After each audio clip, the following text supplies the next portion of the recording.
All right. All right, guys. We've been traveling the past few days. So this video right here, we just pretty much it's gonna be chopping it up, talking with you guys. I know I haven't made a YouTube video in a minute, and also this video is also gonna have the reaction to me and Dawson's Huracan. That's actually really quite funny. Yeah. So we really finna just sit here and talk. Just have conversation. I'm pretty much gonna be asking him about real estate. Pretty much asking about his managed service company for Amazon and Walmart. We're gonna be talking about his dealership. He has a dealership as well, and whatever else you want to talk about, like just like luxury stuff, like why I fly private, why I buy Audemars Piguets, just Yeah, all of nice. that. Why Lamborghinis? We're just gonna have like a real like conversation. Everybody get on social media and they just like to flex and stuff like that. Really be lying about their lifestyle, but as if you follow Dawson, you follow me, you kind of see like what we do on the daily. So it's only so much you can do to kind of, I guess, whatever. Yeah, either you're a real lifer, you do it in real life, or you don't. And it's really easy to find that out once you hang out with somebody for a few days or a few weeks. They be saying they're flying private, but Spirit Airlines is not private just because nobody's on that plane. Everybody's on that plane. Oh man. But yeah, so we got back from LA. I shot a TV show and then a podcast. Tay flew out to kick it with us and kind of be a part of that. And we flew back here, Scottsdale, where we warehouse a lot of our product. This is actually not our warehouse for product. We keep some returns in here, but Yeah, I noticed that. yeah, we got a bunch of returns here. Oh, but actually, yeah, you can flip it. yeah, that's all I kind of see. Yeah. So this is like kind of Just some of the returns. Yeah, so this comes every Uh, day. We get about 60 to 100 returns, and then they get picked up the next day. So we repackage Yeah. it, stuff like that. There's a couple products that we have in here that have been returned back, things like that.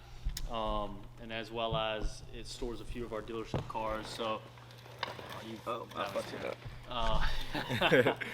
so like behind us, we got a 2016 GT3 RS. It's like a $200,000 car. It's one of my personal favorites. It's a really cool track car.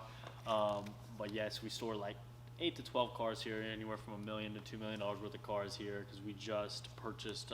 Me and my two business partners, Brandon and Tyler, just purchased equity in a dealership. So Before we just kind of go dive deeper into like everything you in, because you in everything. So Yeah. give people a little intro of who Dawson Gann is. Like, what do you do? yeah. You do everything, but let's kind of talk about the main things that you do. Yeah, so I got my start in real estate. I have a real estate flipping company. We do a little bit of wholesale contracts, majority flips, and now ground up development. Started that when I was 18. We do anywhere from 7 to 8 figures a year in profit or in gross profit. Obviously, there's people that got to get paid and stuff like that. 10 figures in real estate every year. So a ton of real estate is purchased and bought by me and then sold. And then after that, we started ECommerce, which is our e-commerce managed service brand, where we basically take people that are wanting to get into selling online. We are a consultant for them. We kind of start them from A to Z, only because anybody can sell online, just like anybody can wholesale, anybody can flip houses. But some people don't want it to be their main business. They want to pay a consultant fee, typically $40,000 with us, and they want to make 5 to 10 grand a month with us. Versus trying to go find and start out on their own, do their own thing. Then from that, we have a nutraceutical brand that we're releasing actually January 1 of 2022. So I didn't know about that. yeah, it's gonna be sick. So we developed 3 products that we're gonna sell, that we're gonna make. It's actually in our warehouse across the street. So we have the ability to basically do about 1 million capsules a day of nutraceuticals. We're renting the space from a guy that does probably $40-50 million a month in nutraceuticals. So we're gonna have like a night shred, a day shred, and a nootropic, basically like a focus pill. So we're planning on launching that January 1.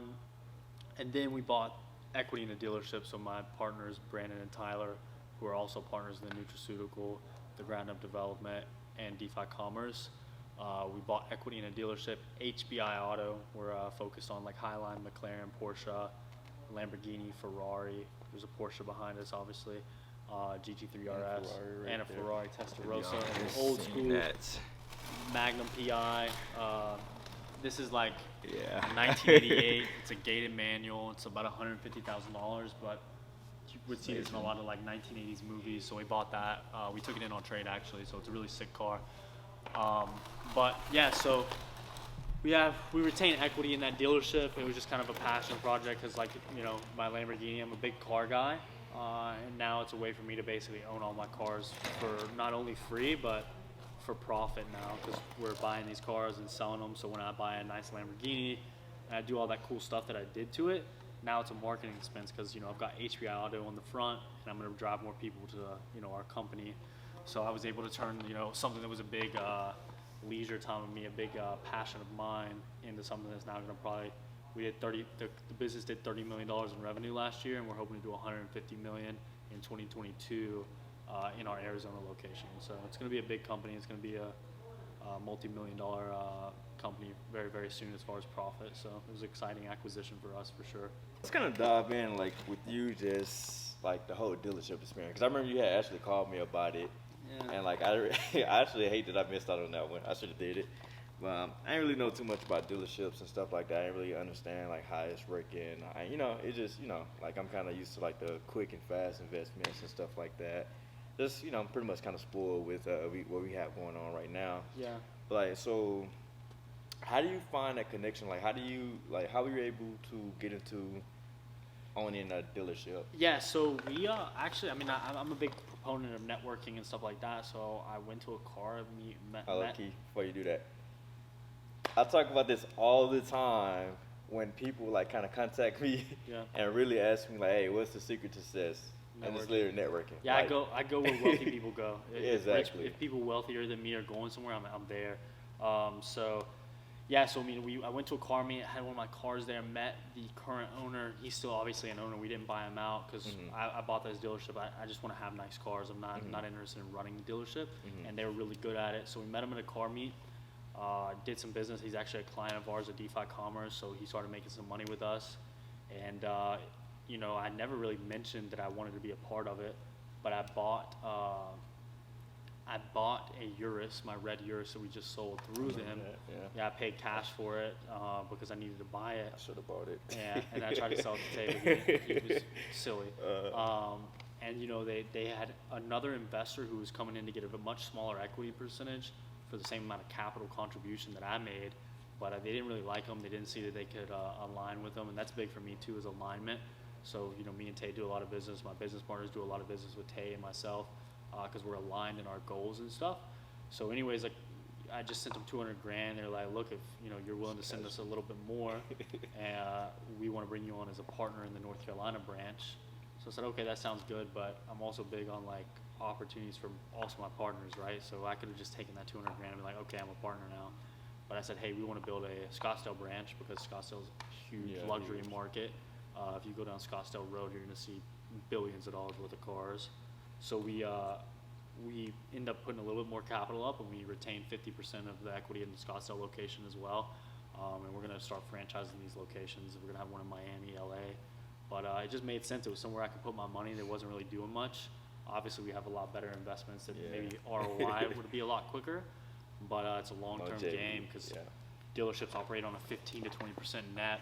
So if it's doing $30 million, it's you know, making anywhere from $3 to $6 million a year in profit.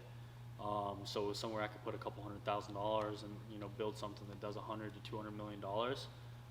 And it's a brand thing too. I now own a dealership, and that's something my kids can have. Whereas fast money is fast money. If you don't do anything with it, it's always gonna be fast money. When that runs out, what do you do? So yeah, and I noticed now you got HBI Auto on your Lamborghini too. Yeah, it's a brand now. I mean, I'm big on that. Like, we have my real estate money when I'm flipping houses. I make a lot of money every single month, but I want some stuff that's going to pay me when I decide I want to stop working.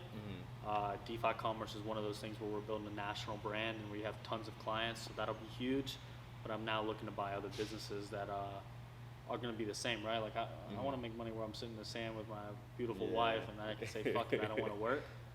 But you can't do that if you're always the operator. So I'm looking to buy stuff where I can be an LP, just a limited partner, still have a lot of say-so, but allow people that are really good at what they do to do really good at what they're doing, and me just kind of ride with them.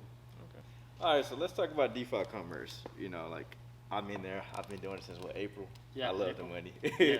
Because I know the biggest thing with me. So I had been one against automation for the most part, but it's like every time like I seen something about an automation store, I'll see like an ad with this guy like, hey, look at this super. You know, it's pretty much lifestyle marketing. Yeah. And for the most part, and just trying to make it seem like automation, whether it's Shopify or Amazon, Walmart, Target, Facebook. whatever the case may be, and they just kind of like sell you a dream, like, oh, like this is gonna be a money printing machine, this is just gonna guarantee you this much money, you're gonna do that, and I'm smarter than that. Me personally, I'm not the type, I'm not the individual, I'm not going to get stuck in because someone is, driving a Lamborghini, because most of the time they be renting cars anyways. Yeah.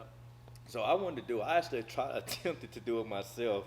Cause I was just like, instead of paying somebody, I'm gonna try to do it, and it was a fail. Yeah. So, and it was just like, cause I had seen Dawson talking about it for a minute now, and I was just like, oh, like, he had kind of reached out to me or whatever, like, hey man, like, like I'm into the automation stuff, this is kind of what I'm doing, and he had been telling me this like for months. He had just been like, hey man, just like how much money I made profit. I'm just like, damn, like, all right, bet we done like all this business together, like, I'm finna get me a store. So I had wired over the money, got my store set up and stuff like that, and like I think my first month I was looking at this, I was like, damn, like I'm making this much money just kind of sitting on my ass like this. I love that. So talk about that a little bit. Like, let's talk about like what made you go into like that space, coming from real estate as well as just talk about it. Yeah, so we're not an automation company. I hate the word automation. I tell Tay that all the time, because this shit is not automated. If I had a Xerox printer in the corner that was just printing money, I'd never tell anybody about it, and I wouldn't have clients. It's a very painstaking process. We have hundreds of virtual employees and now almost 50 American employees. So, I mean, shit, my payroll expenses every month is a Richard Millie. But so it's hold up. For the people that don't know how much a Richard Millie costs. Yeah, $150 a month is what I'm paying. So I pay all my guys almost $150,000 a month. I think last month it was $200,000. So it's not automated. It's not like I click a button and like you're printing money. It takes a lot of employees and systems and shit like that to make money. But what it is it's a business, right? So you pay us a consultant fee.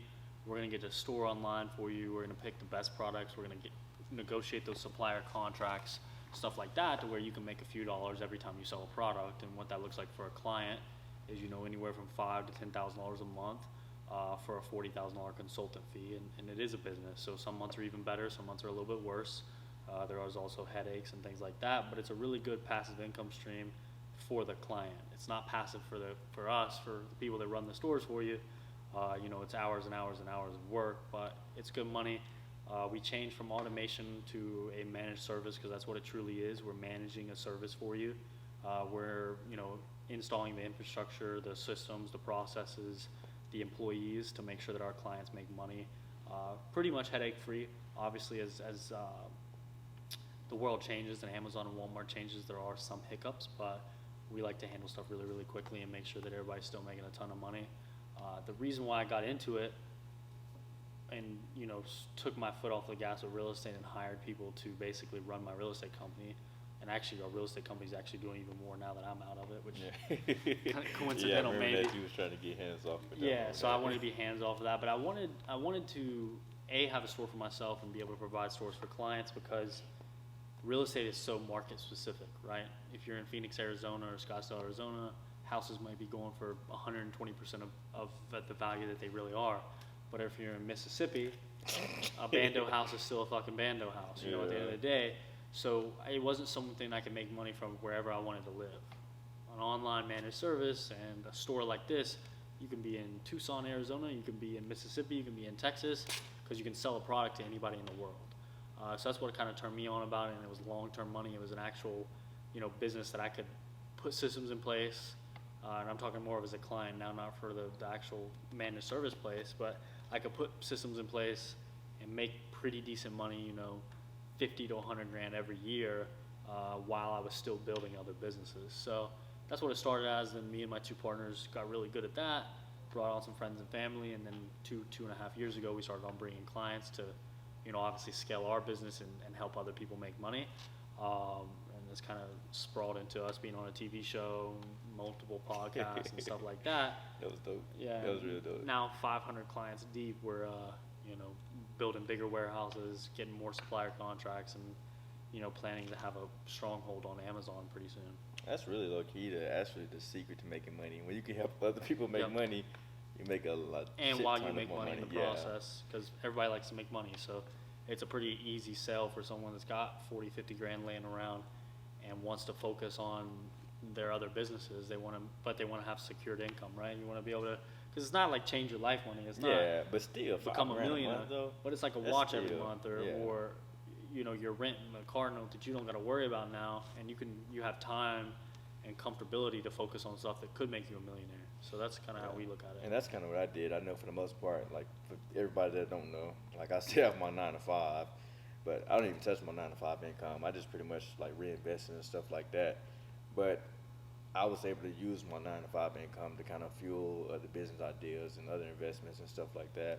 And that's why we try to tell people, man, you don't like, like social media is kind of this weird like stage or this weird atmosphere where everyone's like, Entrepreneur, yeah, everything, yeah. quit your job, do this. I'm like, if I'm making, I'm just gonna throw a random number out there. If I'm making $100,000 a year and I'm only making $40,000 a year as an entrepreneur, and I gotta pay for insurance, and all this, why the fuck would I quit? Why would you leave your job? Why would I leave Yeah. my job? That don't make sense. I think everybody needs a vehicle to make $250,000 a year, and then you can start doing other businesses and stuff like that. But you need to focus on one vehicle, be it house flipping or having a nice 9 to 5 that pays you good money, so you can be comfortable, and then you can start, taking risks because you know that you're gonna have food in your plate, a head over your, or a house over your shoulders, a roof over your shoulders, and good transportation. I think that 100 to 250 provides that, and then you can start. Yeah, I said the same thing. But if I could go back and find a job that paid me $1 million a year, I probably would never quit it. Nah, for sure. Or even now, because shoot, sometimes running a company is a lot more. My sales guys make a ton of money, and I'm like, damn, I wish, because I live frugal, so pretty frugal at least. So it's sometimes. I'll say hold that thought. And if you guys are interested in either like the Walmart or Amazon automation, it will be a link below. So you just click that, and you click it, like kind of put in your information, your name and number, and we'll ask to make sure the sales guy hit you up and kind of give you more information on that. So if that do interest you, it will be the link in the bio. Link. Down Y'all below. get what I'm trying to say. Yeah, down below in the description or whatever.